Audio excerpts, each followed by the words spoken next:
This is what they have been trained for since birth. Which young ladies might succeed at securing a match? All right, Bridgerton fans, here's your spoiler alert for Season 4, because we've got some big news you might not have seen coming. In Season 4, we'll be saying goodbye to a key character, John Sterling, Francesca's husband. Yep, John Sterling's death is going to be one of Bridgerton's biggest tragedies, and it's all based on the books. But why does he have to die? Well, to figure that out, we need to dig into everything we know about Season 4. Stick around and you'll get the full scoop. A major tragedy is coming for one Bridgerton character, and it might happen sooner than we thought, which honestly is a bit of a bummer. The Netflix show is based on Julia Quinn's Bridgerton book series, where each book focuses on the love story of one of the Bridgerton siblings: Daphne, Anthony, Benedict, Colin, Eloise, Francesca, Hyacinth, and Gregory.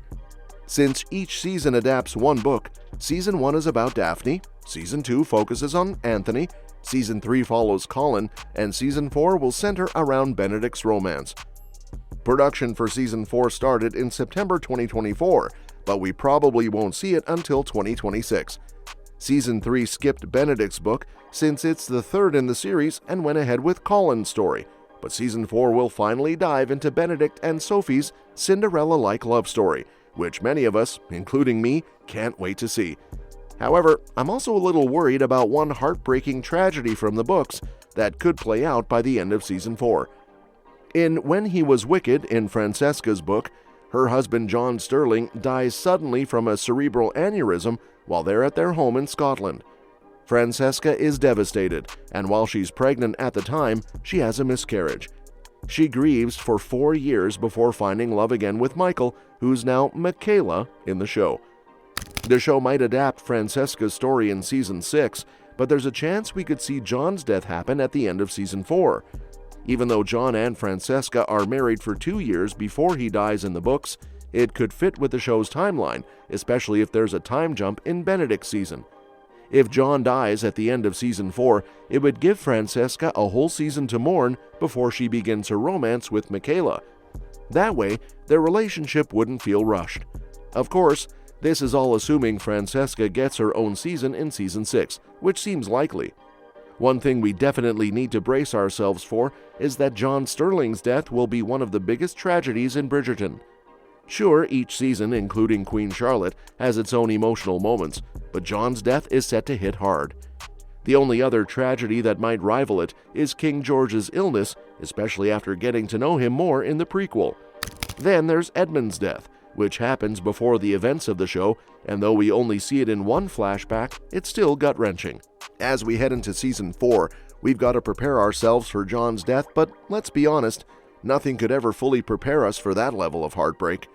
Looking ahead, it'll be tough for any other event in the series to top the pain of John's passing.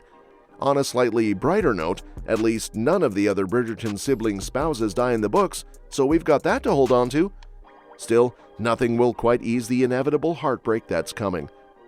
On the other hand, Benedict's upcoming romance with Sophie Beck in Bridgerton Season 4 is getting fans excited, especially with Dune Prophecy actress Yeren Ha cast as Sophie. But as we've seen with previous seasons, Benedict's story won't just be about romance, it'll also focus on his personal growth and development. To stay true to the timeline in An Offer from a Gentleman, Season 4 must include a time jump, which is essential to Benedict's journey. In the book, Benedict first meets Sophie at his mother's masquerade ball, where she's the Lady in Silver, and although they share a moment, it's not the right time for them to be together. This event is hinted at in Season 3, when Benedict talks about avoiding eligible ladies, only for that night to become a turning point for him. What makes this separation crucial for Benedict's arc is that it gives him space to grow. The story incorporates elements of a Cinderella-like romance, with Sophie running away and Benedict becoming determined to find her again, despite previously saying he wasn't interested in marriage. When they meet again 2 years later, Benedict doesn't even realize she's the same woman. This time gap in the novel gives Benedict room to evolve, especially after his Season 3 arc, where he rejects a serious commitment with Lady Tilly Arnold, opting instead to explore his own freedom and sexuality. This is key to his character. He wants freedom from society's constraints, and the affair with Lady Tilly helps him realize that. However, Benedict's arc would be undercut if he immediately fell for Sophie after rejecting a real connection with Tilly. The 2-year gap in the book gives him time for more experiences and a chance to reconcile his desire for freedom with the eventual commitment he will make. The show has made previous relationships meaningful by highlighting both characters' individuality, and Benedict's romance with Sophie must be grounded in his past exploration of self. Benedict's character is artistic, carefree, and deeply reflective, and these elements should shape his relationship with Sophie. In Season 3, Benedict spent a lot of time considering what freedom really means to him, whether it's the escape from societal expectations through marriage or breaking free of all rules. Sophie might even inspire him to return to painting, which would be an important part of their relationship. To make their romance truly meaningful, Bridgerton will need to honor everything Benedict has gone through: his search for freedom, his art, and his evolving sexuality, all while making room for Sophie's own journey and her refusal to be treated as a mistress. This relationship has the potential to be much more than just a fairy tale romance. It could be a powerful story of personal growth, respect, and love. Benedict's ideals need to be reconciled with his eventual marriage, and the show must ensure his characterization isn't sacrificed for the sake of the romance. If done right, their story could become one of the most profound in the series. Bridgerton has been a success for Netflix, with each season surpassing its predecessor in terms of Rotten Tomatoes audience scores, making the upcoming Season 4 highly anticipated. The series has followed the order of Julia Quinn's Bridgerton books for the most part, but Season 3 deviated by adapting Colin's story instead of Benedict's, despite Benedict's book being third in the series. With Season 4 returning to Benedict's arc in An Offer from a Gentleman, expectations are high that it will continue the trend of increasing viewer satisfaction. One of the key reasons Bridgerton has only gotten better over time is its consistent improvement in character development, storytelling, and emotional depth. Season 1's Daphne and Simon's romance was foundational, but Season 2's enemies to lovers dynamic between Anthony and Kate became an iconic highlight. Season 3 also saw the culmination of Colin and Penelope's long-simmering relationship, and the payoff was well worth the wait.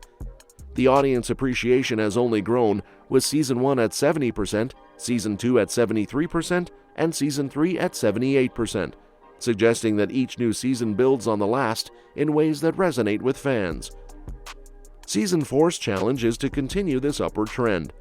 Benedict's story, which involves his romance with Sophie Beck, is ripe for adaptation, but it's crucial that the show does justice to both characters, especially Sophie, whose rags to riches arc is pivotal.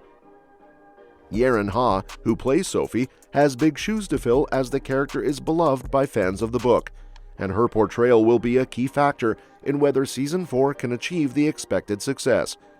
Benedict and Sophie's relationship needs to be at the heart of the season, capturing the essence of their slow-burn romance and staying faithful to their story in An Offer from a Gentleman. The inclusion of memorable moments from the book, like the iconic masquerade ball where Benedict and Sophie first meet, will be essential to the adaptation. Bridgerton's success has been partly due to how well it brings the book's beloved scenes to life, and if Season 4 can do the same while exploring Benedict's character in a deeper way, it could very well become the best season yet. And that's that for today's video. Thank you so much for watching this video, and we will see you in the next one. Your suggestions for future videos are always welcome in the comments below.